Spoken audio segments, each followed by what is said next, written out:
Glória a Deus. Hoje saltou uma pergunta no meu coração, em casa, eram umas 10:30 da manhã. E quando o Senhor vier, será que Ele achará fé na terra? E quando isso saltou dentro de mim, eu disse, não, eu preciso falar sobre isso. Na realidade a pergunta não foi para vocês, foi para mim. Estava meditando um pouquinho, o Senhor disse assim, Luiz, você tem fé em mim? Você continua tendo fé em mim? Eu digo, tenho. Tenho bastante fé no Senhor. Em 10 minutos ali sentadinho, o Senhor começou a dizer assim, não, eu vou te explicar como você pode perder a sua fé. E eu comecei a escrever. E eu gostaria que você entrasse comigo nas Escrituras. Abra comigo a sua Bíblia em Lucas capítulo 18.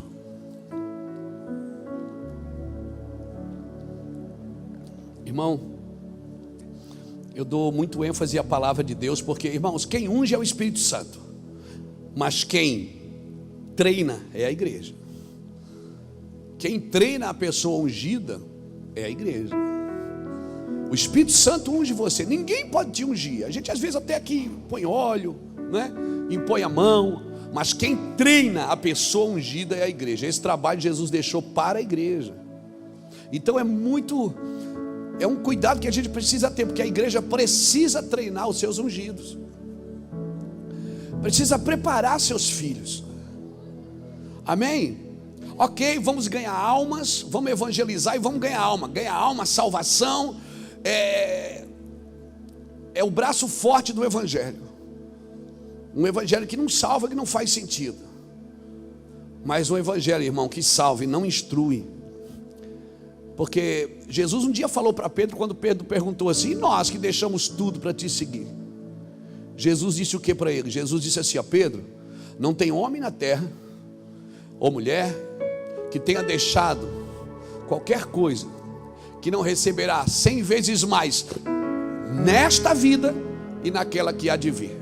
Então o Senhor falou que eu também posso ser abençoado nesta vida.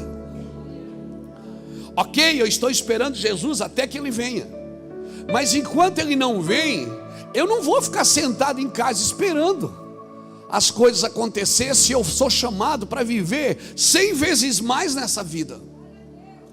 Eu fui chamado para a produção, eu fui chamado para o desenvolvimento. Eu não posso fazer isso sem Jesus na obra dele, eu não posso. Mas deixa eu te falar uma coisa. Eu aceitei Jesus, fui salvo, e agora? Eu vou ficar sentado esperando as coisas acontecer, quando Deus tem coisas para desenvolver em mim? Não, irmãos, não. Eu preciso treinar, eu preciso mexer em músculos que nunca eu mexi, eu preciso acionar minha vida para viver coisas que eu nunca vivi.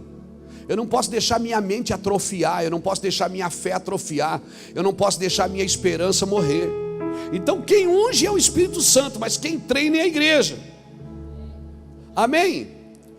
Antes da criação, o que é que o Espírito fazia? Ele se movia sobre a face das águas, a partir de uma palavra. Qual foi a palavra? E Deus disse, haja luz. O Espírito começou a criar. Irmãos, movimentações que não estão sujeitas a uma palavra clara, ela não cria nada. É só movimentações. O Espírito não estava ali nadando, ele não estava ali brincando sobre as águas, ele estava esperando a liberação de uma palavra. Quando a palavra foi liberada, o Espírito começou a criar. O Espírito do Senhor pairava sobre a face das águas, esperando. Irmãos, palavras, ou melhor, movimentações que só trazem movimentações, moveres, certamente isso não vai trazer cura, não vai trazer criação, não vai criar nada ao seu redor. Por isso o que cria é a palavra, não é os movimentos, não é as movimentações. Agora, se eu tenho uma palavra e eu não estou em movimento, aí também eu não vou usufruir. Não, mas eu tenho uma palavra. Tá, mas o que você está fazendo por ela? Deus falou de você o quê? Tá, e o que você, qual é a resposta que você está dando para aquilo que você ouviu de Deus? Aleluia! Tem um tempo determinado. Então, nós precisamos entender isso, que a maldade e a bondade, elas estão no homem. Elas estão no homem. Então, eu como um pregador, eu não posso me colocar aqui no controle de qualidade das doutrinas de Cristo, né? Porque tem gente que se coloca no controle de qualidade das doutrinas de Cristo. Tem que passar por ele, porque ele vai dizer se é certo ou se é errado. Isso é perigoso também, né? E aí como é que fica o evangelho? O evangelho fica chato. E eu vejo que, infelizmente, para muitas pessoas o evangelho se tornou chato. Por quê? Porque ouviram o evangelho de alguém que estava ferido, de alguém que estava machucado. E eu ouvi alguém dizer isso, irmão, e eu pensei seriamente em falar sobre isso. Irmão, eu preciso ser ministrado pelo evangelho. Movimentos, nós cantamos, dançamos, e nós somos fogaréu, a gente gosta do mover. O culto precisa ter o mover de Deus. Mas eu vou falar uma coisa: o mover que não cura, o mover que não traz uma palavra de afirmação, não vai desenvolver nada na sua vida. Você pode até se tornar um crente amargurado, um crente doente, e às vezes até trabalhando na obra de Deus amargurado e ferido. E eu vou dizer uma coisa para você, meu irmão. Eu moro num prédio, e ali é portaria 24 horas. Então troca de porteiro de manhã, de noite é outro, no outro dia outro, e assim vai. E tem uns porteiros alegres ali, legal. A gente chega: pastor, bom dia, tudo bem? Como é que o senhor está? Pô, tá elegante, aquela coisa. E eu mexo com eles também, e eles mexem comigo. E sempre que eu escrevo um livro novo, eu deixo um para cada um. Boto o livro nas gavetas dou um livro para o prédio inteiro, né, Jonatas? Ainda bem que é só 22 apartamentos, né, meu filho? Aleluia. Aleluia. Então, e eu vou dizer uma coisa: um porteiro alegre, irmãos, ele cura mais gente do que um médico amargurado. Uma pessoa alegre, ela não precisa nem ter capacidade e sabedoria para fazer muita coisa, mas ela é alegre, ela mexe com o ambiente, ela muda tudo. E uma das coisas que vai promover alegria na sua vida é a fé, que você não pode perder e nem esmorecer. Então, enquanto eu estiver falando de fé, se você perceber que alguém deu uma desanimada, você dá Fechou? Então tá, Lucas 18, vamos lá. Lucas 18 diz assim: Jesus contou-lhes uma parábola sobre o dever de orar sempre, sem jamais esmorecer. Sem jamais esmorecer. Orar sempre, sem jamais esmorecer. Havia numa cidade certo juiz que não temia a Deus nem respeitava os homens. O Satanás aqui, irmão. Tem uns juízes desses aqui no Brasil. Havia uma cidade certo juiz que não temia a Deus nem respeitava os homens. Havia também naquela mesma cidade certa viúva que ia ter com ele dizendo: faz-me justiça contra meu adversário.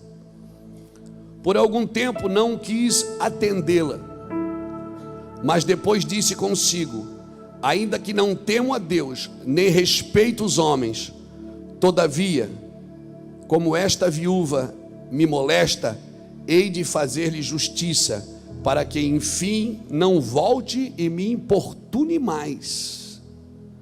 Disse o Senhor: ouvi o que diz o injusto juiz.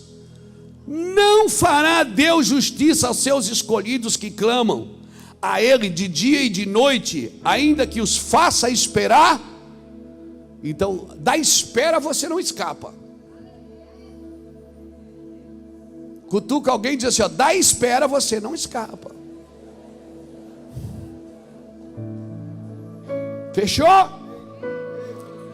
Digo-vos que depressa lhe fará justiça. Agora isso aqui que eu não entendo. Deus diz que vai esperar, mas depressa ele fará. É depressa ou com espera? É porque você está medindo pelos seus dias. Deus mede pela eternidade. Para Deus é rápido. Quem vai viver uma vida inteira, para Deus as coisas são muito rápidas. Amém, irmãos? Então deixa eu te falar uma coisa. Digo-vos que depressa lhe fará justiça, quando porém vier o Filho do Homem, achará fé na terra?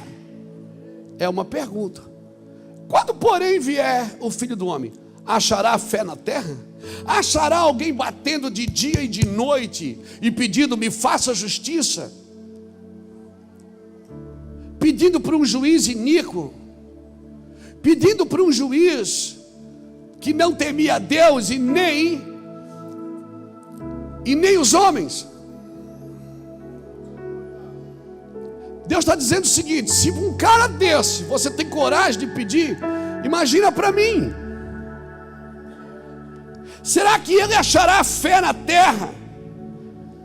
Diga para alguém que está do seu lado: é possível você perder a sua fé.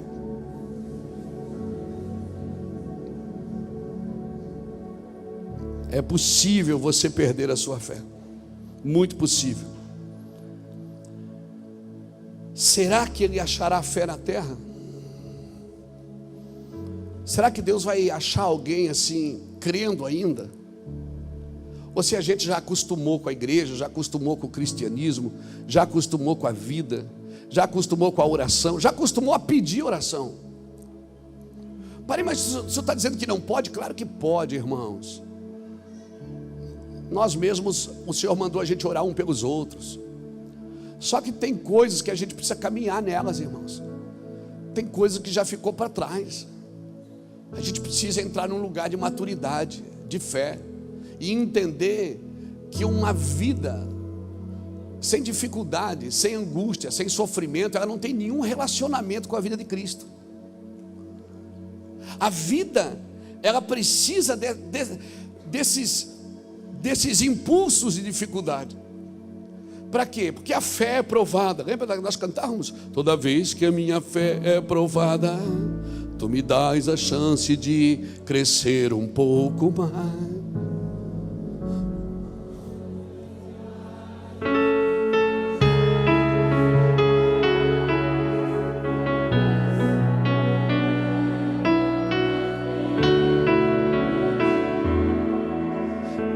Provações não são maiores que meu Deus, e não vão me impedir de caminhar. Se diante de mim não se abrir o mar, Deus vai me fazer andar por sobre as águas, rompendo em fé. Minha vida se revestirá do teu poder, rompendo em fé. Ousadia vou mover no sobrenatural, vou lutar e vencer, vou plantar e colher. A cada dia vou viver rompendo em fé. Agora, se prestou atenção no que você cantou? Rompendo em fé, a cada dia vou mover.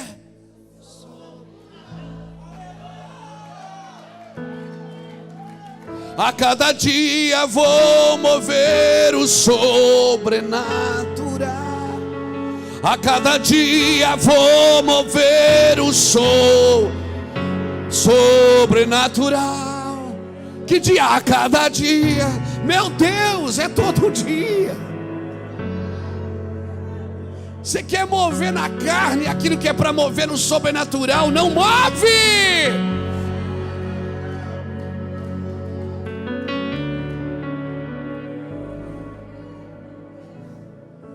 não vai mover. Deus não corresponde à carne. Deus não dá respostas à carne. Deus não dá respostas nem à alma. A fé que rompe é a fé que move o sobrenatural, que acredita que o visível foi feito por invisível, porque sem fé é impossível agradar a Deus, porque é necessário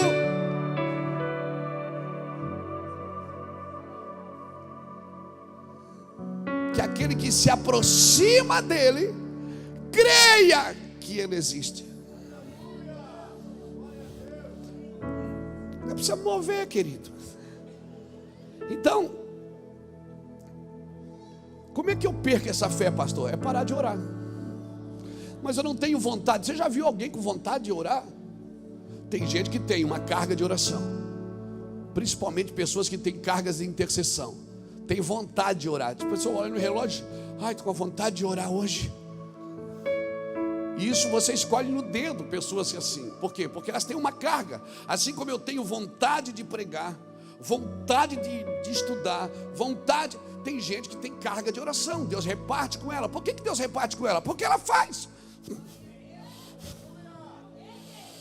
Deus não reparte com quem não faz. Aí você diz assim, ah, mas é uma luta. Então para. Quer sair da luta? Para de mover no sobrenatural. Se acorda de manhã com vontade de pecar, quer parar a luta? É só pecar. Sabe por que você está em luta? Porque você abandonou o pecado. Oh glória! Oh glória!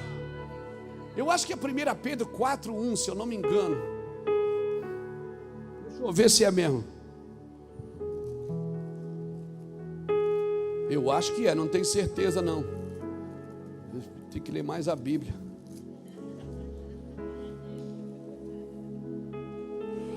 1 Pedro 4:1. Portanto, uma vez que Cristo sofreu corporalmente, armem-se também do mesmo pensamento, pois aquele que sofreu em seu corpo rompeu com o pecado. Sabe por que você sofre? Porque você rompeu com o pecado. Todo mundo que rompeu com o pecado vai sofrer. Por quê? Porque a carne milita contra o espírito. Por que você rompe? Porque, mas pastor, eu rompi contra o pecado, mas eu ainda sofro, porque você habita num corpo de carne e você tem uma alma. O Espírito já te falou e você já sabe que isso não deve ser feito, mas há uma luta dentro de você. Por quê? Porque você habita num corpo de carne que tem vontade e desejos. Quer parar de sofrer? Volte a pecar.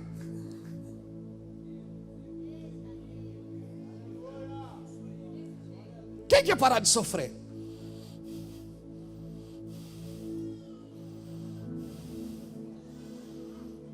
Será que as nossas campanhas "pare de sofrer" elas não estão erradas?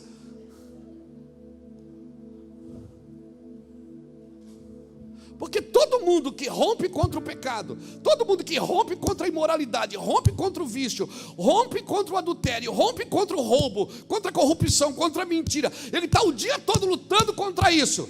Irmão, de noite está cansado mesmo.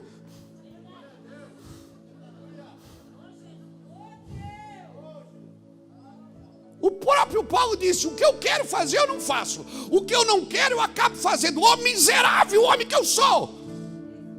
Mas graças a Deus que nos dá a vitória pelo nosso Senhor e Salvador Jesus Cristo. Você imaginou lutar tudo isso sem o Espírito Santo? Por que o Espírito foi dado? Aí a pessoa diz assim: não, mas eu sou espiritual, eu não tenho essas coisas. Então você não tem Espírito Santo. Eu não tenho esses problemas. Esses problemas, não, você tem, não é pouco. O Espírito Santo, ele veio para ajudar nas nossas fraquezas. O Espírito Santo foi dado para ajudar nas suas fraquezas.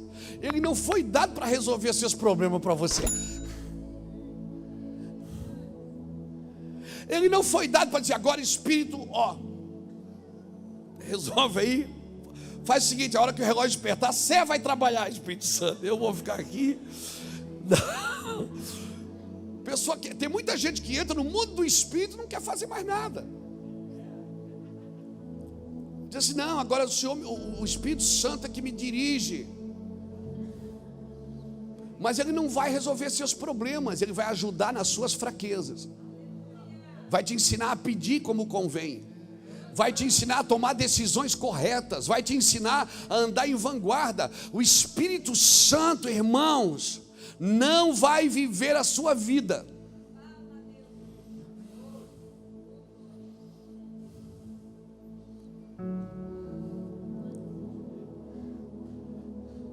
Eu tenho que entender, querido. Sabe qual é o problema? Que daí eu não vejo resposta. Eu não vejo resposta das minhas ações. Aí eu vou me ferindo, eu vou me machucando. E aí eu paro de orar. Coisa pior que tem é você fazer uma coisa e não ver resposta naquilo que você fez certinho. Você fez tudo certinho. Você plantou no dia certo, você na terra certa, você plantou a semente correta, você fez tudo certo. Mas daí não deu certo. Aí a gente vai frustrando no caminho. Quando nós não vimos resposta, nós esmorecemos. E aí sabe o que acontece quando a gente esmorece? A gente para de orar. E a consequência de parar de orar qual é? É a perda da fé. Irmão, todo mundo que parou de orar perde a fé. Que quer levar no braço, quer levar na força da carne, quer resolver na força. Não vai resolver, irmão. Tem coisa na sua vida que você tem que romper no sobrenatural. Se você não romper no sobrenatural, não vai acontecer. E como é que eu rompo no sobrenatural? Aí o Espírito Santo entra em ação. E aí o Espírito Santo diz assim: ó, Luiz, você está fazendo isso errado. Ô Iraci, você está fazendo isso errado. Ô João, você está fazendo isso errado. Você está, não, mas eu sou crente. Pois é, por isso mesmo você deveria fazer certo, porque você é crente. Então assim, o que aquela mulher foi fazer na porta do juiz? Ela bateu, ela pediu o quê? Faça-me o quê? Justiça. O que é justiça para mim? Irmão, para mim justiça é fazer as coisas erradas se tornarem certas, não dando legalidade para continuar nos erros. Mas é assim: isso está errado na minha vida, então eu vou fazer certo. É tornar a miséria em prosperidade. É tornar a imoralidade em santidade. É fazer justiça, é fazer as coisas erradas ficarem certas. E era isso que ela pedia: faz o errado se tornar certo, me faça justiça. Por quê? Porque o diabo, irmão, tem legalidade para trabalhar no que é errado. E eu não vou julgar essa mulher aqui do texto, porque a Bíblia não relata, mas quem sabe ela deve ter feito alguma coisa errada. E ela estava pedindo: seu juiz, faz o errado aqui, eu dei legalidade, faz o errado se tornar certo. Me dá sabedoria. E a Bíblia diz que ela bateu de dia e de noite. O juiz atendeu porque ele era bom? Ele atendeu porque ele era honesto? O juiz atendeu porque ele era crente? Ele atendeu porque ele temia Deus? Ele atendeu por quê? Porque a mulher perturbou, irmão. Deus está dizendo o seguinte: se um homem mau, quando perturbado, vai socorrer você, você imagina eu que não me perturbo por nada. É como se Deus estivesse fazendo um trocadilho com você aqui. Você bate na casa do cara ruim, demonhado, não teme a Deus, é demônio. Não existe meio Deus, meio diabo, irmão. Ou você é uma bênção, ou você é um problema.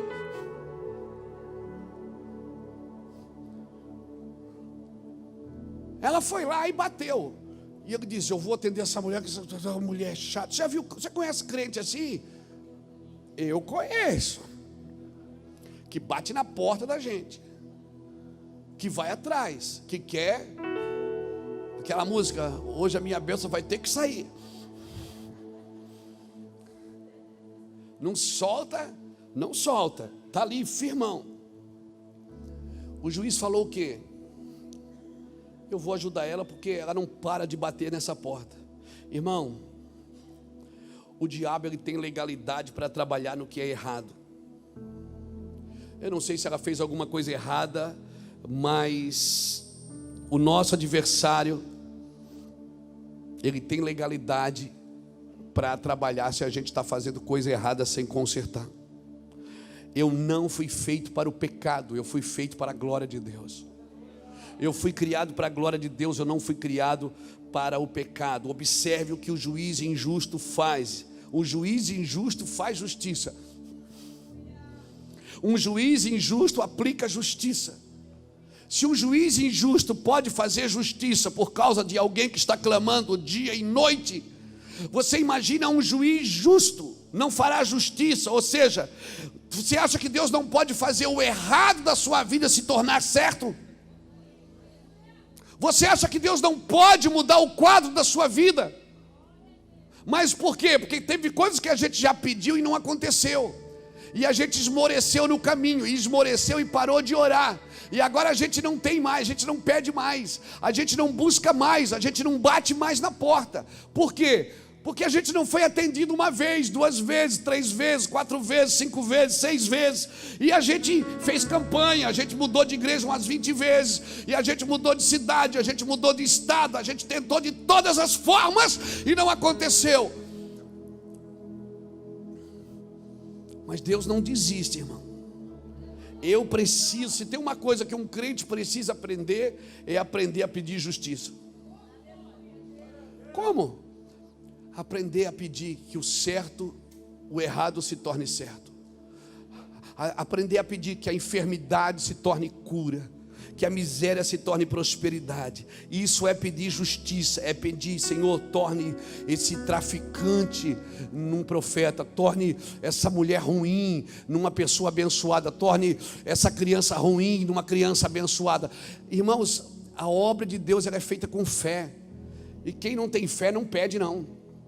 O problema é que essa fé ela pode ser traduzida errada. Eu posso estar pedindo só para mim, na minha justiça própria.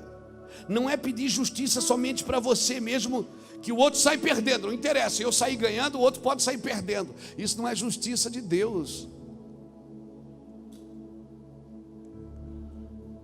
Pegou? Por isso que o Senhor nos ensina a gente a resolver os nossos problemas jurídicos entre nós, para que um ganhe e o outro perca. Porque se você tiver que ganhar para alguém perder, isso não é justiça de Deus. A justiça de Deus, todo mundo ganha. Até quem não merece ganha.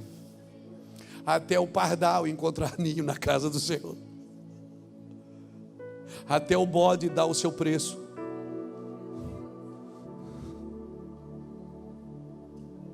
Na justiça de Deus, irmãos, ninguém tem que perder para mim vencer. Na justiça de Deus, eu não tenho que prejudicar pessoas para me sentir bem. Porque isso não é fé, isso é a força do braço em ação. Isso não é fé. Será que ele achará fé na terra? Porque hoje nós estamos propagando, você é um vencedor, você tem que vencer, você tem que vencer, você é um vencedor. Hoje nós propagamos só conquistas e vitórias, mas nem sempre a fé que Deus ensina, ela só ganha, às vezes ela perde, para que alguém ganhe.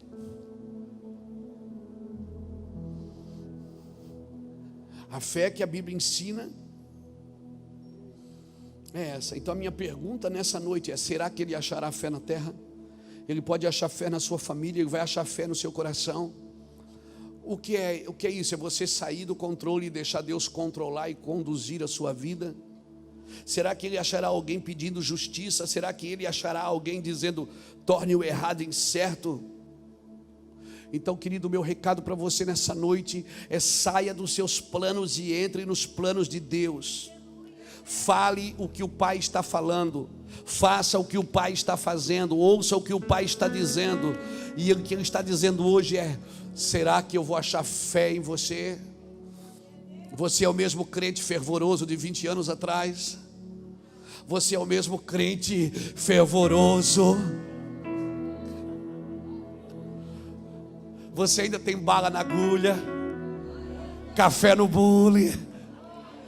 Você tem fé ainda? A botija está cheia? Você ainda tem vontade de continuar? Você ainda o espera?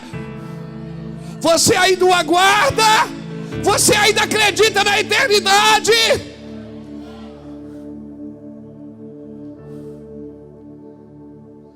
Será que ele achará fé na terra?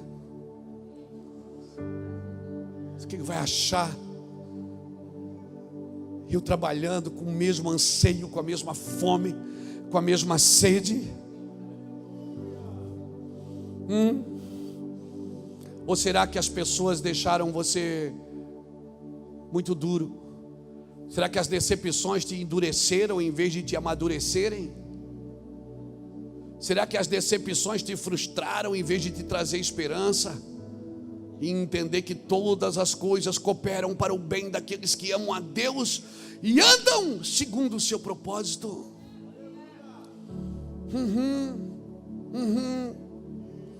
Será que ele achará fé na terra?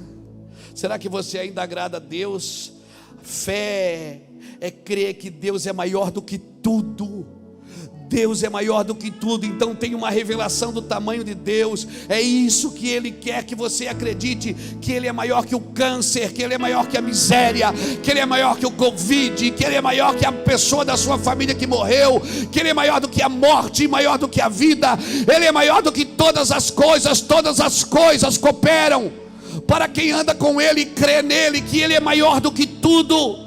Quando oramos, nós precisamos ter a expectativa certa das nossas orações. Eu preciso crer na coisa certa. Deus é maior. Ele não pensa como eu, Ele não é gente, Ele não é homem para que minta, nem filho do homem para que se arrependa. Então a primeira revelação que eu preciso ter dele é que Ele é muito grande e eu sou muito pequeno. Ele é maior do que tudo que eu posso perder, ter, fazer e ser. Ele é maior do que tudo. Quando nós oramos, nós precisamos ter as expectativas certas. Então talvez nesse ano 2022, que está só no primeiro mês, talvez nós precisamos mudar as nossas expectativas acerca dos nossos pedidos a Deus. Talvez eu não tenha que pedir: Deus me usa, Deus me dá. Talvez eu tenha que pedir o que os discípulos de João pediram em Lucas capítulo 11. Melhor, os discípulos de Jesus pediram para Jesus em Lucas capítulo 11, quando eles disseram: Senhor, ensina-nos a orar, como João ensinou os seus discípulos. Eles não disseram: nos ensina a pregar, nos ensina a fazer missões, nos ensina a administrar, nos ensina a cantar. Não, eles não disseram nada disso. Eles só disseram: nos ensina a orar, nos ensina a buscar a coisa certa, a fazer o que é certo. Lucas capítulo 11, certo dia Jesus estava orando em um determinado lugar. Tendo terminado, um dos seus discípulos disse: Senhor, ensina-nos a orar como João ensinou os discípulos dele. Então Jesus ensinou a oração que todo mundo ora: Pai nosso que estás no céu, santificado seja o teu nome, venha o teu reino, seja feita a tua vontade. Nessa oração é um compêndio de verdade, irmãos. Pai nosso, o Pai é nosso, não é meu. O Pai é nosso, o pão é nosso, o pecado é nosso, o problema é nosso. O Pai é nosso. Nós precisamos entender isso, queridos. Quando nós entendemos essa coletividade do amor de Deus, eu deixo de ser egoísta, eu deixo de pensar em mim, eu deixo de usar minha fé só para mim mesmo. Eu preciso crescer em fé, eu preciso deixar Deus no controle. Será que... E se eu não creio, o que é que eu devo fazer? Eu devo pedir ajuda. Irmãos, orem por mim, porque eu preciso voltar a crer. Eu preciso pedir ajuda para o meu Senhor. Senhor, ajuda na minha falta de fé. Quantos discípulos pediram isso para Jesus? Ajuda-nos na nossa falta de fé. Irmão, um dia Jesus falou: minha casa será chamada casa de oração. E ele falou isso quando ele estava falando sobre os finais dos tempos. Nos finais dos tempos, Jesus disse: minha casa será chamada casa de oração. Ele estava ensinando sobre os finais dos tempos, e ele falou que a minha casa será chamada casa de oração. Então nós cremos que nos finais dos tempos nós seremos despertados para a oração, para que a nossa fé não esmoreça. Por isso, irmãos, uma parte dos cristãos vai aparecer e infelizmente vai ser só para exibição, e a outra parte vai se esconder para orar. Uma parte não tem o que mostrar, mas quer mostrar. Mas uma parte vai se esconder para orar. Vai se esconder para orar para quê? Para depois ter o que mostrar. Porque não é problema mostrar. O problema é mostrar o que não tem, o que não pode, o que não é. Mas se você se esconde para orar, certamente você vai ter o que mostrar. Porque Ele vai aumentar a sua fé. Ele vai aumentar, Ele vai acrescentar coisas sobrenaturais na sua crença, na sua fé. As escrituras vão saltar no seu interior. Você vai ter revelações dos últimos dias, como talvez poucos tiveram. Eu creio também. Eu não estou dizendo que não pode mostrar, que não pode fazer, que não, as pessoas não podem ver, não é isso. Mas, querido, eu oro para que o Senhor aumente a nossa fé e que a gente parta do princípio correto. Efésios capítulo 1, versículo 15. Olha o que diz.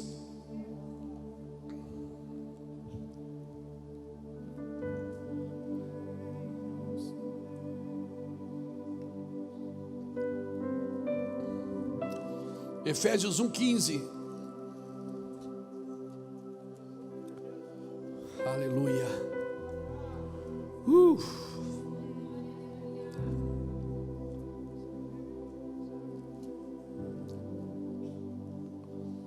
Efésios 1,15.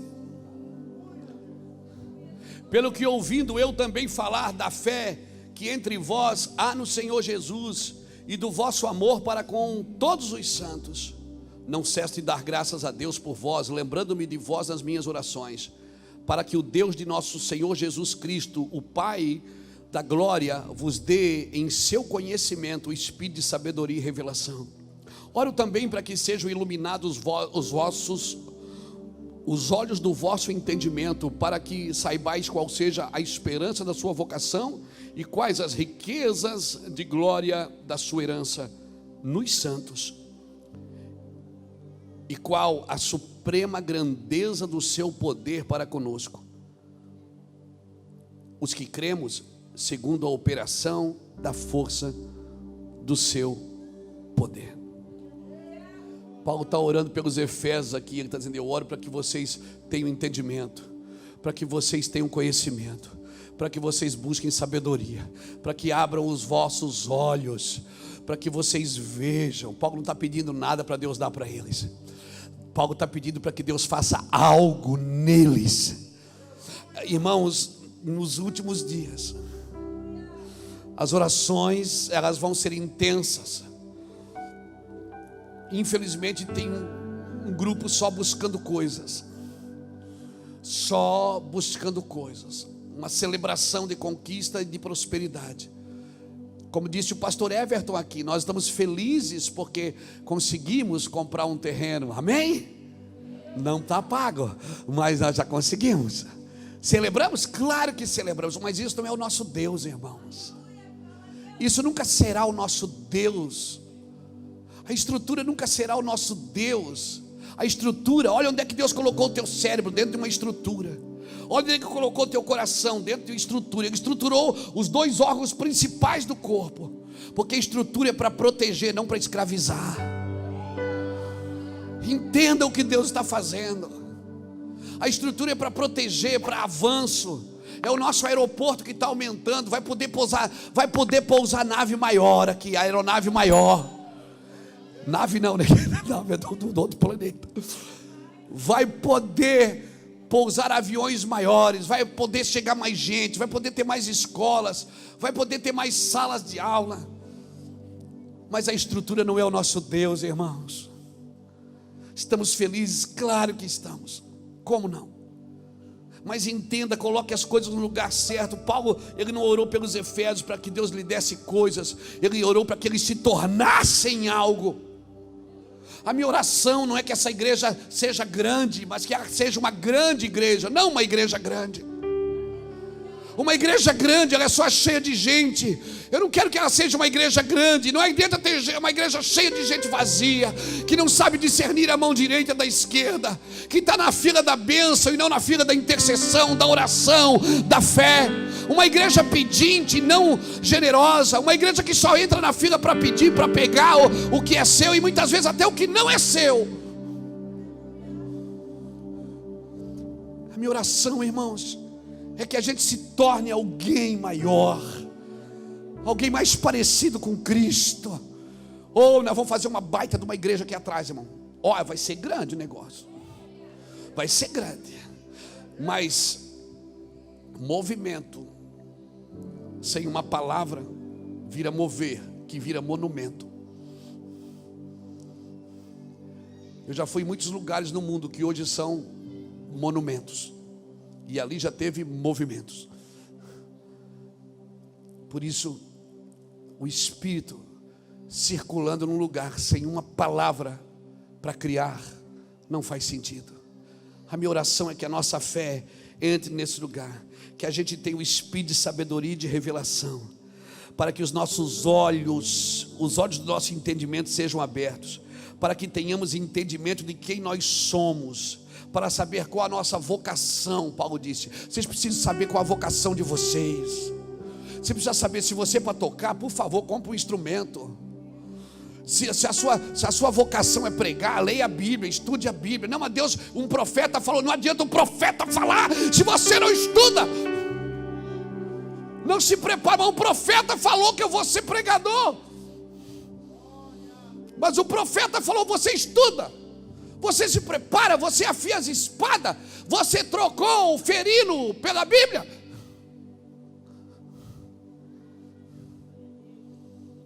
Mas um profeta falou para mim que eu vou. Todas as palavras que eu recebi, que eu entendi que foi Deus quem falou, eu escrevi. E todos, não vou dizer todos os dias, mas todos os meses, eu dou uma olhadinha nelas para ver se eu estou de acordo com aquilo que eu estou ouvindo, se eu estou fazendo. Porque, irmãos, quantas pessoas aqui têm promessas, mas sabe o que aconteceu? A fé foi esmurecendo. Sabe por quê? Porque não aconteceu do jeito que você esperava. E nós estamos que nem aquelas pessoas no caminho de Emaús. Jesus aparece e a gente não consegue ver.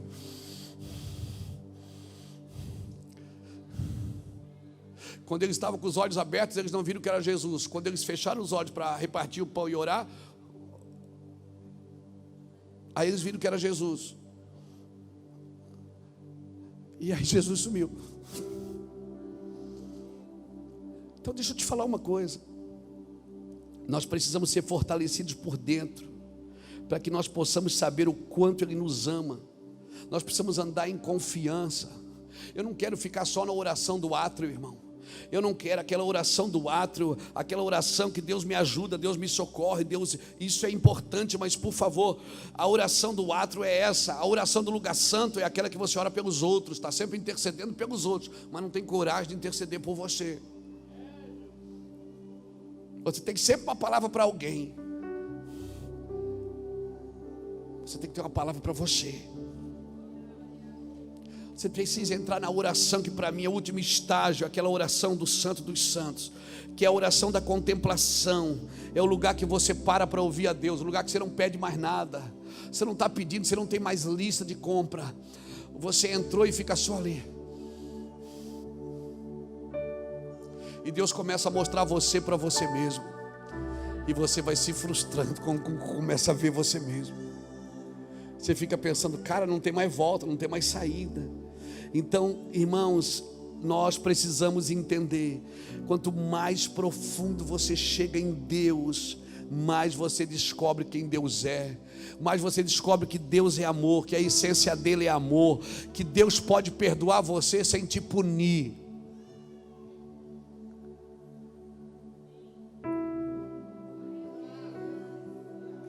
Tem gente que Deus perdoa ela, se Deus não punir ela, ela mesmo bota uma algema. Que isso? Não, Deus me puniu, Deus me castigou, né? A mão de Deus. Irmãos, quanto mais você chega perto de Deus, mais você descobre que Ele é amor. E eu vou te falar uma coisa: Deus pode perdoar você sem punir você. Fala isso para quem está do seu lado. Deus pode te perdoar sem punir. Quem te pune é a consequência do pecado, não é Deus. Pegou? Quem te pune é a consequência do pecado, não é Deus. Mas a minha pergunta é: isso cabe na nossa religião? Não cabe. Por quê? Porque nós criamos um Deus a nossa imagem, a nossa semelhança, quando nós deveríamos ser conduzidos pela imagem e semelhança dele, não na nossa. Nós queremos doutrinar o seu amor a partir de nós, quando nós deveríamos ser doutrinados a partir dele. Você está me entendendo? Cabe na nossa religião que Deus... Mas como é que Deus vai perdoar o Reuel? Esse cara fez tanta coisa errada. O Deus não pune ele. Quem pune é a consequência do pecado. Tem consequências que você vai colher, porque Deus perdoa a culpa do seu pecado. A consequência você colhe. Mas a mão de Deus... A mão de Deus pesou, não foi a mão de Deus, foi a consequência do pecado. A mão do Senhor não está encolhida que não possa te abençoar, nem os seus ouvidos estão tapados que não possam te ouvir, mas são as vossas iniquidades que fazem separação entre vós e o vosso Deus. E aí eu vou esmorecendo na fé. Eu não tenho fé nem para me sentir perdoado. Pecado tem consequência? Tem. Mas esse aqui, irmãos, isso aqui, meu Deus, eu vou repetir. Isso aqui é o escândalo da graça. Esse é o escândalo da graça. É Deus perdoar sem te punir. E a religião não consegue entender isso. Para nós ser amado por Deus, nós precisamos primeiro ser disciplinado por Deus. Ou seja, para Deus me amar, eu tenho que disciplinar. Eu tenho que ser disciplinado. Guarda isso, porque eu termino aqui. Deus não me disciplina para me amar. Deus me ama tanto, e porque me ama tanto, me disciplina.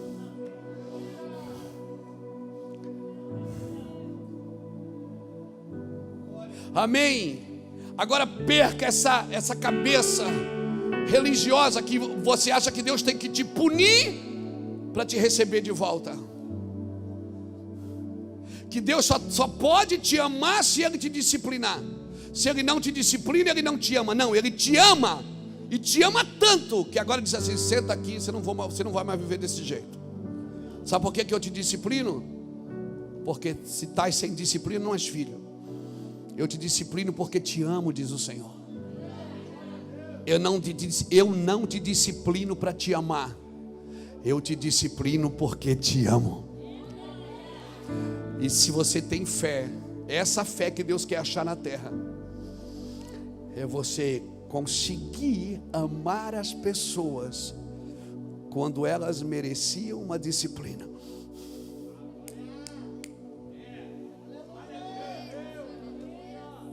A fé que Deus espera achar na terra não é essa fé que você leva para a igreja para fazer uma campanha de prosperidade ou para receber alguma coisa dele. A fé que Deus espera achar é você amar uma pessoa que merecia ser disciplinada por você.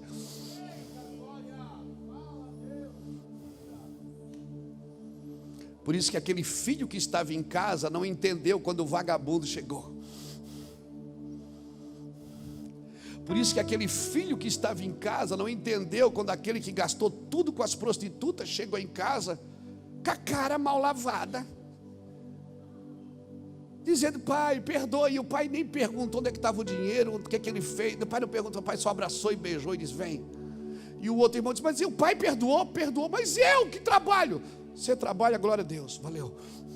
Mas não tente disciplinar o amor de Deus pelo seu serviço. Não tente disciplinar o amor de Deus pela sua conduta. Porque se precisar, Ele vai liberar mais honra para aquele que precisa dela do que para você que já está sentado aqui sendo honrado pela graça. Me entenda nessa noite.